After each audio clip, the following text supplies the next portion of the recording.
새해가 되면은 누구든지 다 기대와 희망을 갖게 되고 이상한 소망도 자기 나름대로 소원을 이렇게 품게 되어져 있어요.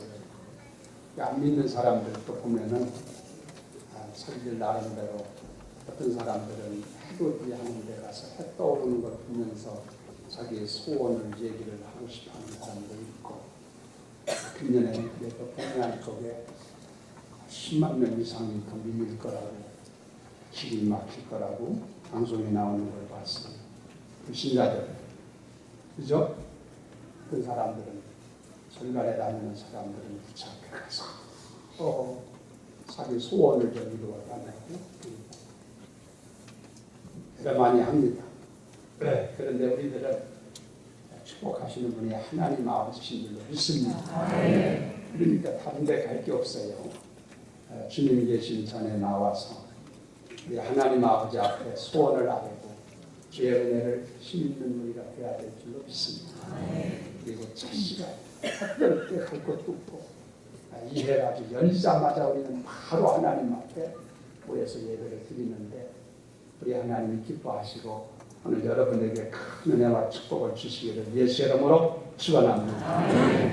오늘 새해 우리가 품어야 될 소원이 무엇일까? 소원에 대해서 제가 말씀을 좀 드리려고 그러는데, 이 소원 갖는다고 해서 다 이루어지는 건 아니지 않습니까? 주시는 분이 봐서 합당해야만 되는 거거든요. 왜냐하면 한 대로 되는 게 아니에요, 세상 말에서. 그러면 소원을 우리가 이뤄야 되겠는데, 소원에 대한 얘기를 좀 하는데, 소원에는 여러 가지가 있습니다. 다양해요, 소원. 그 소원을 좀 분리를 해보면 인간 욕심을 따라가는 소원이 있어요. 그렇잖아요. 인간 욕심 따라서 사업가는 자기 사업이 성공되기를 바라고, 또 대학 진학을 앞에 놓은 학생 같으면은 진학이 잘 해결되기를 바라고, 자기 나름대로의 욕심적인 그런 것들이 있다고 그랬죠. 정치가는 금년 같은 때는 또 총선이 있다 보니까 자기가 좀 금단되기를 바라는 마음도 갖고, 나쁜 건 아니에요. 좋은 것도 있을 수 있고, 좋은 소원 가지고 노력하면서 성공적인 삶을 걸어가는 경우도 있어요. 건설적으로 나갈 수가 있단 말이에요. 그러나 육신적으로 갖는 소망이고 소원이라고 하는 것은 하나님의 영광과는 거의 다 먼 것들이 많아요. 육신적인 소망이 있고 소원이 있고, 그런가 하면은요, 마귀가 주는 소원이 있습니다. 이 사단이 주는 것은 다분히 죄와 연결된 것들이에요. 그래서 마귀가 주는 소원을 가지고 살면 안 되겠지. 그걸 물리쳐야 돼요. 이런 것은 우리가 있어서는 안 됩니다. 그리고 하나님의 뜻을 따라 갖는 소원이 있는 줄로 믿습니다. 성경의 빌립보서에 보면은 너희 안에 행하시는 이는 하나님이시니 자기의 깊으신 뜻을 위하여 소원을 두고 행하신다고 말씀하셨어요. 그래서 우리 하나님 아버지께서 우리들에게 소원을 주실 때가 있어요. 그리고 그 소원을 가지고 살 수 있도록 인도하신다. 그렇게 말씀하세요. 오늘 새해를 맞이해서 우리가 공통적으로 어떤 소원을 우리가 가졌으면 좋을까 기도하면서 여러 가지로 생각을 많이 했는데, 하나님이 기뻐할 수 있는 소원, 그것은 오늘 여기에 딱 나와져 있어요. 그래서 첫 번째가 뭐냐면, 여러분이 금년 1년 동안에 가질 소원, 하나님 앞에서 우리가 가질 소원이 첫째가 뭐냐면은 부끄러움이 없는 삶을 살았으면 좋겠다. 부끄러움이 없는 삶. 언제든지 금방 이해되잖아요. 금년에 여러분이 어찌하든지 부끄러움이 없는 삶을 살게 되기를 예수의 이름으로 축원합니다. 하나님께서도 내가 거룩하니 너희가 거룩하라고 그랬고, 내가 온전함 같이 너희도 온전하라고 그러셨단 말이에요. 그러니까 허물없고 흠없고 부끄러움이 없는 삶을 산다면 얼마나 아름다운 삶이겠어요. 이 부끄러움, 여기 바울이 내가 부끄러워하지 아니했다고 그랬어요. 본문에 그렇게 바울이 이렇게 소원했어요. 그가 살면서 내가 부끄러운 마음, 부끄러워하지 않는 삶을 살아야 돼. 부끄러워하지 않는 것이 첫째는요, 자기 자신에게 부끄럽지 말아요. 아멘. 사람은 다 양심을 가지고 있잖아. 그 자기를 다 알아요. 자기가 다 분별하게 되어져 있습니다. 그래서 사람은 뭐니 해도 내 자신에게, 내 자신 양심에 부끄러워하지 아니하도록 해야 돼요. 부끄럽지 않게 사는 거예요. 그리고 또 한 가지는 다른 사람에게 이웃에게 내가 부끄러운 삶을 살지 않도록 해야 되는 거예요. 나는 잘한다고 하는 것 같은데 다른 사람이 봤을 때는 흠이 되고, 다른 사람에게 누가 되고, 다른 사람에게 방해가 되고, 다른 사람에게 문제가 된다면 그것은 부끄럽지 않은 삶이 아니에요. 다른 사람이 봤을 때도 부끄럽지 않고 이 면을 봐야 된다는 것이죠. 그리고 무엇보다도 중요한 것은 하나님 아버지 앞에 섰을 때 부끄럽지 않고, 그래야만 진짜 부끄럽지 않은 삶이 되는 줄로 믿습니다. 우리들은 하나님 앞에 100% 노출된 사람들이에요. 성경에 보면 하나님께서 우리가 앉고 일어섬을 알고, 우리가 움직이는 모든 것 다 알고, 심상에 있는 것도 알고, 우리가 마음먹은 것도 알고, 우리가 행하는 모든 말하는 것까지도 하나님 앞에는 싹 노출돼요. 아멘. 그 하나님 앞에 부끄럽지 않게 한다는 것 얼마나 어렵겠어요. 그렇죠? 아멘. 그러니까 앞서간 성도들은 하나님 앞에 부끄러움이 없도록 주님 배움 날을 그날에도 부끄러움이 당하지 않도록 살려고, 저들이 경건하게 살려고 큰 흔적들을 금년 1년 동안에 뭐니 해도 우리가 내 자신에게도 부끄럽지도 않고, 다른 사람 앞에도 부끄럽지 않고, 위에 계신 하나님 아버지 앞에 부끄럽지 않는 삶을 내가 산다면 언행심사에서 이 얼마나 아름다운 삶이 되겠어요. 성자의 삶이지. 하나님은 우리들이 그렇게 살기를 원하십니다. 여러분들이 금년에 이런 부끄러움이 없는 삶을 살아가는 주님의 아름다운 백성들 되기를 예수 이름으로 축원합니다. 그것이 우리에게 먼저 선행돼야 되는 거예요. 물질이 많고 적은 건 중요한 게 아니에요. 건강하고 건강하지 않은 것 중요한 게 아니에요. 이 문제가 선행돼야 돼요. 부끄럽지 않은 삶을 살기를 소원했다. 그 다음에 두 번째 얘기가 뭐냐면은 온전히 담대하기를 소원했대요. 담대하기를 소원했다. 용기와 담대를 말하는 것이죠. 하나님께서 금년을 살아가는데 때마다 순간마다 오늘 여기 계신 여러분 모두에게 담대함을 주시고 용기를 주셔서 어떤 경우에도 비굴하지 말고, 어떤 경우에도 물러서지 말고, 용기를 가지고 담대하게 헤쳐가며 승리하며 사는 복된 성도 되기를 예수 이름으로 축원합니다. 우리가요, 이 세상에 살아가는 데 있어서 담대함과 용기라고 하는 것은요, 이것은요 어떻게 보면 필수 장비 같아요. 세상이 너무 험하잖아. 세상이 너무 문제가 많아. 세상이 너무 분명해요. 복잡합니다. 그래서 여간한 담대가 없이는 이 세상을 해치고 나갈 필요 없어요. 그래서 인생을 포기하는 사람들이 많죠. 여간한 마음이 아니고는 용기 있게 버티고 나가기가 쉽지 않단 말이에요. 세상이 그렇게 힘들어요. 갈수록 어려운 것 같아요. 그렇다고 해서 우리들이 완전하지 않을까? 우리는 부족하고 연약함이 많잖아요. 그러다 보니까 우리들에게는 때에 따라서 당황될 때가 있잖아요.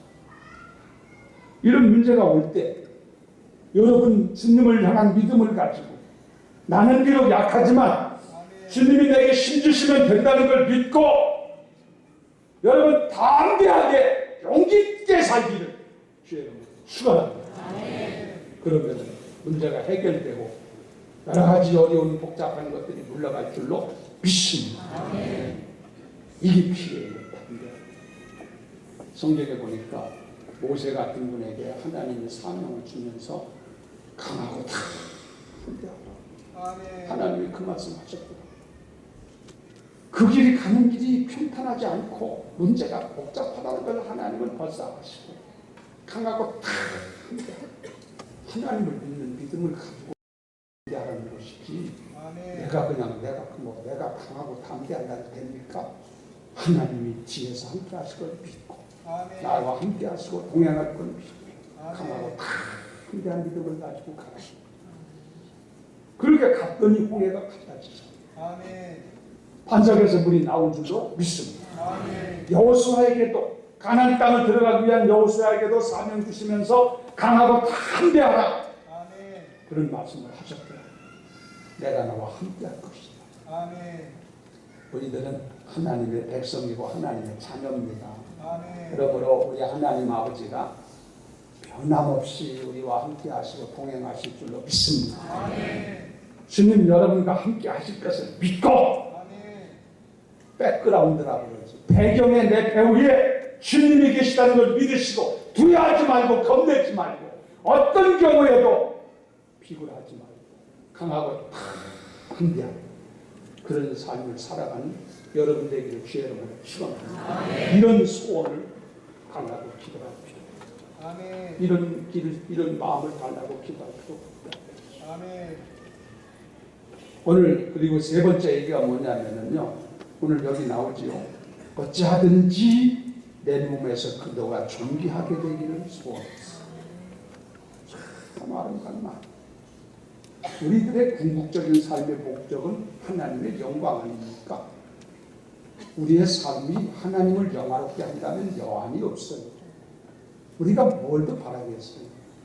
하나님을 영화롭게 하고 하나님 아버지를 기쁘게 해야 되겠는데 내가 무슨 일 하든지 어느 경우에든지 나를 통해서 그리스도께서 존귀하게 될 수만 있다면 그걸로 만족을 삼고 감사하게 생각하고 기쁘게 생각하고 그래야 될 줄로 믿습니다. 여러분이 금년에 주여 나로 하여금 금년에 어찌하든지 나로 하여금 우리 주님이 존귀하게 될 수 있도록 되게 주옵소서. 얼마나 아름다운 소원입니까? 이런 소원을 가질 필요가 있다. 그래서요 오늘 금년에 우리가 가질 소원은 성경에 근거해 가지고 여러분에게 제시하는 것은 첫째는 부끄러움이 없이 살도록 소원을 가져라. 두 번째는 담대와 용기를 달라고 소원해라. 세 번째는 여러분들이 나로 하여금 어찌하든지 살든지 죽든지 내 몸에서 그도가 존귀하게 될 수 있도록 되게해달라. 그런 아름다운 소원을 갖는 여러분 되기를 주의 이름으로 축원합니다. 그런데 이 소원만 갖는다고 되는 게 아니에요. 이 소원은 마치 곡식의 씨앗 같아요. 여러분 씨앗 그거 가지고 있다고 되는 게 아니잖아요. 이것을 땅에다가 심어놓고 그리고 이것을 가꾸고 잘 인내하면서 가꿀 때 그럴 때 이 씨앗이 나중에 발화를 해가지고 꽃이 피고 열매를 맺지 않습니까? 우리의 소원이라고 하는 것은 씨앗 같아서 그냥 놔두면은 그게 하나 그대로 있어요. 소용없어요. 이루어짐이 없다. 그래서 그러면 우리가 이런 소원을 이루기 위해서는 어떻게 해야 되느냐? 첫째는 다른 거 없어요. 소원을 가지고 계속해서 하나님 아버지 앞에 이 소원을 이루어 달라고 기도해야 될 줄로 믿습니다. 왜냐? 이루시는 분이 하나님이십니까? 내 힘, 내 방법으로 가지고 되는 게 아니거든요. 눈물로 씨를 뿌리는 자는 기쁨으로 단을 거두리라 말씀하셨죠. 그러니까 우리는 이 같은 소원, 아름다운 소원, 하나님이 기뻐하는 소원, 얼마나 갸륵한 소원이에요. 얼마나 기특한 소원이에요. 이런 소원을 가지고 하나님 나로 하여금 그런 소원이 이루어질 수 있게 해달라고 끊임없이 하나님 앞에 여러분이 엎드려 기도하면 하나님이 우리에게 힘주시고 능력 주셔서 그런 소원이 나를 통해서 성취될 수 있도록 도우실 줄로 믿습니다. 기도하라. 가만히 있으면 이루어지는 게 아니에요. 만사가 그렇잖아. 가만히 있어가지고 됩니까? 그 소원을 이루기 위한 노력이 필요하죠. 우리들은 이 같은 소원을 이루려면 이것은 첫째는 기도해야 돼요. 하나님이 힘주시고 도와주셔야 됩니다. 금년에 기도 많이 하시기를 주의 이름으로 부탁드립니다. 바울도 그래서 여기 기도한다고 그랬잖아요. 그 다음에 두 번째는 뭐냐면은 우리가 소원을 이루기 위해서 힘써 노력해야 될 줄로 믿습니다. 이런 소원이 그냥 쉬운 게 아니잖아요. 이 소원을 이루려면 우리가 참 노력을 많이 해야 되는데 어떤 노력을 해야 되느냐? 첫째는 여러분이 이런 아름다운 소원을 이루려면 하나님을 가까이 하시기를 바랍니다. 하나님을 가까이 하라. 시편 37편 4절에 보니까 여호와를 기뻐하라. 내 마음의 소원을 이루어 주시리로다 그랬습니다. 여러분이 하나님을 가까이 하시면 여러분의 가지고 있는 소원을 하나님이 이룰 수 있도록 도우실 줄로 믿습니다. 하나님을 가까이, 하나님 멀리 하면 하나님이 그 사람 소원 이루어주겠어요. 하나님 가까이 하라. 가까이 하는 것에 대해서는 시간 많지 않으니까 시간은 뭐 생각하지만 여러분이 어쩌든지 금년에 하나님을 친근히 하는 그런 해가 되기를 바랍니다. 그리고 이 소원들이 이루어지려면 우리가 말씀 위에 서야 됩니다. 말씀. 다른 말로 말하면 하나님의 말씀을 알고 그 말씀을 순종할 때 하나님은 순종하는 자에게 소원을 이루어 주시지 거역하고 순종하지 않는데 소원 이루어 주시겠어요? 될 수가 없는 거예요. 우리는 말씀 위에 서서 순종하는 사람이 되어야 될 줄로 믿습니다. 그리고 우리들이 또 어떻게 해야 되냐? 참아야 돼. 인내해야 돼. 농부가 농사 짓는데 급하게 해가지고 되는 게 아니지 않습니까? 우리도 하나님 아버지 앞에 인내할 줄 알아야 돼. 요셉이라는 사람은 그가 17살 때 소원을 가졌는데 꿈을 꿨잖아요. 비전을 가졌다고 그러죠. 그런데 그 사람이 이루어진 건 30세에 이루어졌거든요. 그 13년간 세월이 걸렸어요. 또 13년 되기까지 이루어졌어요. 그러니까 이 무슨 소원과 무슨 목적이 이루어지려면 잘 인내하면서 기다려야 돼요. 이건 우리들이 해야 될 몫이에요. 잘 인내해. 다윗이 성전을 건축하기를 소원했는데 후대 가서 이루어졌잖아요. 어떻게 소원 가는 것은 굉장히 중요하더라고요. 이를 위해서 기도하고 이를 위해서 노력을 하고 준비하고 그렇죠. 나중에 이루어지잖아 그것이. 그리고 무엇보다도 이 소원을 이루려면 성령으로 충만해야 될 줄로 믿습니다. 인간이 가지고 안 돼. 하나님의 성령이 나를 주장하시고 내게 힘 주시고 능력 주시고 내가 능력 주시는 자 안에서 모든 일을 할 수 있다고 하셨죠. 그 능력이 우리에게 필요하다. 그래서 어쩌든지 여기 담대한 마음을 가지고 살든지 죽든지 내 몸에서 그도가 준비하게 되기를 바랬던 다윗이가 그 마음 가지고 살다 보니까 제2의 그도가 되잖아요. 훌륭한 하나님의 사람이 됐죠. 세계적으로 역사상으로 훌륭한 사람이 됐죠. 우리들도 이런 아름다운 소원을 가지고 하나님 앞에 나가 기도하고 하나님을 가까이 하고 말씀에 따라 순종하고 인내하면서 기도하며 성령으로 충만함을 믿고 달려가면 때가 되면 하나님이 우리를 통해서 그런 소원을 이루는 날을 갖게 하실 줄로 믿습니다. 이런 소원을 갖자는 거예요. 이런 소원을 이루게 되면 우리 하나님께서 얼마나 기뻐하시겠어요. 참여된 우리들을 하나님의 닮아진 모습을 보면서 하염없이 기뻐하시겠지. 또 우리들에게도 그때의 나머지 부분들은 우리들이 일반적으로 생각하는 피상적이고 세속적이고 이런 그런 것들은요 자동적으로 이루어지게 돼 있어요. 그 시시한 것들은요 위에까지 이루어지면 자동적으로 따라서 바뀝니다. 우리들은 이 고상한 소원, 우리 하나님 아버지 앞에서 하나님이 참 인정할 만한 이런 소원 가져요. 아멘. 그래서 오늘 말씀을 잠깐 드렸습니다.